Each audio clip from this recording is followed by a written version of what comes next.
आज आपण उपवासासाठी साबुदाण्याची सांडगी बनवणार आहोत. तर आपण साबुदाणा रात्रभर भिजत घातला होता. आता साबुदाणा घेतला आहे आणि त्यातच उकडलेला बटाटा आहे.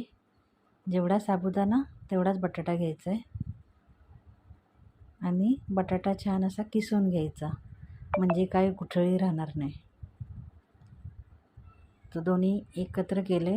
आता आपण त्याच्यावर कच्चा बटाटा आहे त्याला किसून घेतलेले ती टाकून घेऊ.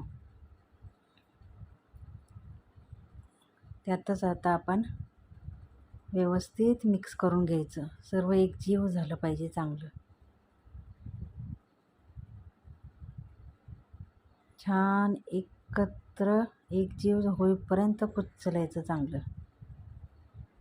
छान असं मिक्स झालं की आता आपण त्याच्यात हिरवी मिरचीची पेस्ट आहे. जर तुम्ही जिरे खात असाल उपवासाला तर टाकले तर चालतील, आणि सेंधव मीठ आहे. आता व्यवस्थित मिक्स करून घेऊ. छान एकजीव करून घ्यायचं आहे.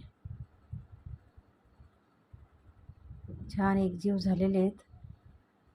आता आपण काय करणार आहे, ताटातच घरात सांडगे काढून घ्यायचे, नंतर मग उन्हात नेऊन ठेवायचे.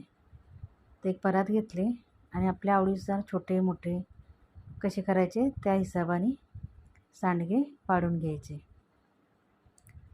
सांडगे छान करून झालं की कडकडीत 3 ते 4 दिवस उन्हात वाळवून घ्यायचे आणि नंतर तुम्ही तेलात तळले ना, एवढे छान लागतात ना.